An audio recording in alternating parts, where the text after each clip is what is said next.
Gandang buhay, atere nga mare, panibagong putahe. Tara tayo magluto ng munggo. Siyempre hindi mawawala ang ating pambansang gulay, ang malunggay. Ay ewan ko na lang talaga kung hindi pa humaba ang buhay.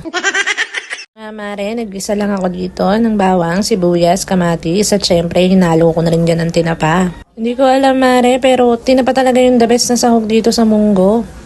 Comment ka nga mare kung isa ka din sa katulad ko na ang sinasahog sa munggo ay tinapa. Aminin, iba kasi talaga yung sarap niya pagka ito yung sahog niya.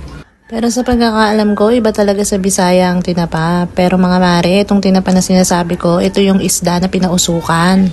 So mare, hindi ito sardinas ha? Isa lang natin mga mare hanggang sa maging brown siya. Mas matagal ang gisa, mas masarap yan.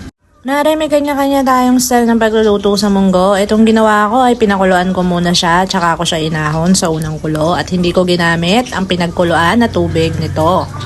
Continuous halo lang mga mare hanggang sa lumambot yung munggo, tapos ilagay mo na yung malunggay, ilagay mo na rin ng pampalasa, ikaw nang bahala, granules, asin, betchin.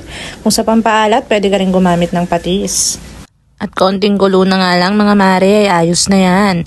Pagkatapos, tsaka ako inilalagay ang chicharon. Chicharong baboy mga mi. Ewan ko ba bakit ito yung gustong gusto kong nakatoppings dito, pero napakasarap niya mga mare. Try nyo rin.